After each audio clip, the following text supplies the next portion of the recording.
Sementara itu, aksi pencurian kabel kembali terjadi hingga merusak paving block trotoar sepanjang 50 meter di Jalan Raya Cilincing, Jakarta Utara. Aksi ini pun kembali menyingkap kerentanan keamanan aset publik di ibu kota dan berdampak langsung pada kenyamanan masyarakat yang menggunakan fasilitas tersebut. Kepentingan publik, sehingga sarana prasarana publiknya akan terganggu.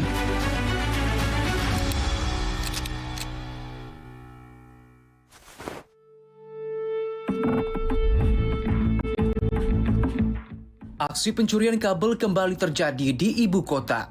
Kali ini, aksi pencurian menyasar kabel penerangan jalan umum atau PJU yang berada di ruas Jalan Raya Cilincing, kawasan Koja, Jakarta Utara.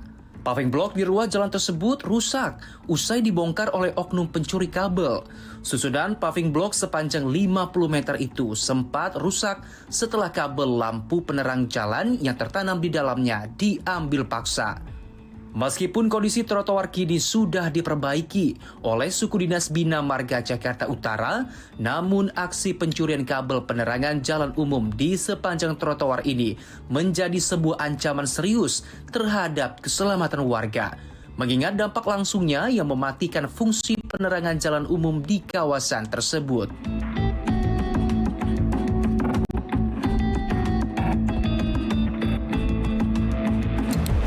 Pemirsa, di sepanjang ruas jalan inilah aksi pencurian kabel penerangan jalan umum dilancarkan. Bahkan nekatnya para pencuri sampai harus membongkar paving block yang berada di trotoar. Meskipun saat ini trotoar sudah dirapikan, namun ini menjadi peringatan bahwa aksi pencurian ini bisa saja terulang kembali di kemudian hari. Bahkan aksi pencurian ini sempat mengganggu aktivitas para pejalan kaki.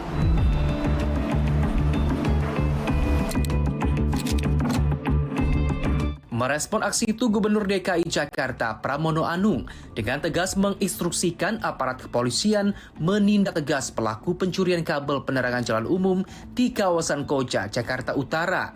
Aksi ini dinilai sangat merugikan karena mengganggu kenyamanan dan keselamatan warga di ruang publik. Saya sudah meminta untuk dipelajari dan memang kalau memang ada bukti dan kemudian yang melakukan, saya minta untuk diambil tindakan tegas untuk itu, karena yang pertama sangat mengganggu, yang kedua itu kan kepentingan publik, sehingga sarana prasarana publiknya akan terganggu, dan untuk itu diambil tindakan. Pencurian kabel hingga merusak fasilitas umum bukanlah pertama kalinya terjadi di ibu kota. Pengamat tata kota Universitas Trisakti Yayat Supriyatna berpendapat, aksi ini marak terjadi karena banyaknya badan usaha atau korporasi yang tidak membongkar kabel lamanya ketika membuat kabel yang baru. Ditambah kota Jakarta tidak memiliki multi-utility tunnel atau terowongan multi-utilitas terintegrasi untuk mencegah kabel tersebut bisa diambil secara langsung. Yayat pun menyarankan agar pemerintah membangun prasarana pendukung utilitas bawah tanah yang terintegrasi.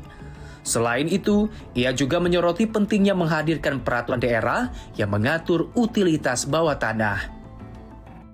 Jadi sekali lagi saya mengatakan bahwa pencurian kabel-kabel lama ini pada umumnya karena banyak badan usaha atau korporasi yang tidak membongkar bekas kabel lamanya ketika mereka membangun atau membuat kabel baru di dalamnya.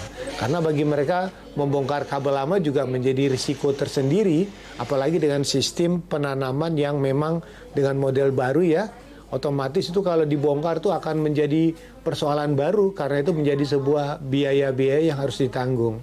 Jadi bagaimana mengatasinya? Ya salah satu mengatasinya adalah dari sisi aturan hukumnya dibuat, yang kedua dari sisi penyiapan infrastruktur kota yang mendukung pembuatan kabel di bawah tanah dengan sistem yang terintegrasi.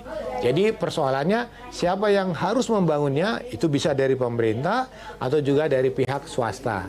Dan sifatnya memang terkait dengan adanya penyewaan ruang bawah tanah untuk pemasangan utilitas kota. Pencurian, perusakan bisa dicegah di dalamnya. Dilihat dari perspektif pengelolaan kota, pemerintah Provinsi Jakarta menghadapi tantangan besar dalam mengamankan aset publik di wilayah yang sangat luas ini. Staf khusus Gubernur DKI Jakarta Bidang Komunikasi Publik, Ciko Hakim menyatakan Pemprov Jakarta terbuka dalam menerima berbagai masukan strategis untuk mencegah kejadian serupa kembali terjadi.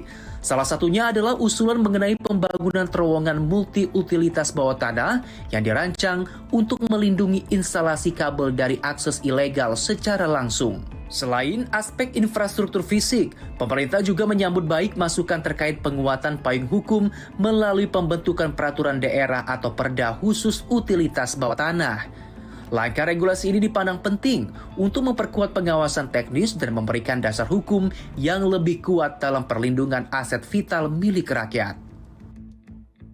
Terkait dengan pemasangan CCTV itu sedang kita gencar lakukan dan ada penambahan yang memang terus dilakukan dan tentunya kalau dari Dinas Bina Marga arahan dari Bapak Gubernur adalah untuk segera berkoordinasi dengan pihak PLN tentunya untuk kemudian bagaimana caranya secara cepat ini bisa ditanggulangi. Opsi ke depannya yang akan kita lihat mungkin itu menjadi salah satu opsi, tapi yang utama sekarang adalah supaya sebenarnya kan tidak harus sampai kita kemudian mengeluarkan anggaran baru untuk kemudian betul-betul mengawasi. Karena kan yang tinggal di Jakarta ini seharusnya adalah warga yang cukup beradab ya dan juga memahami bahwa apa yang dimiliki oleh Pemprov adalah milik kita bersama. Dan mudah-mudahan kita bisa saling menjaga itu aja sih depannya. Masukan itu tentunya berharga dan pasti akan menjadi pertimbangan dari pihak Pemprov. Kita lihat ke depannya lah apa yang terbaik. Namun yang pasti mitigasi yang kita lakukan sekarang adalah untuk kemudian bagaimana caranya untuk meminimalisir itu sambil menunggu tadi kemungkinan-kemungkinan terkait dengan perda, terkait dengan pembangunan terowongan dan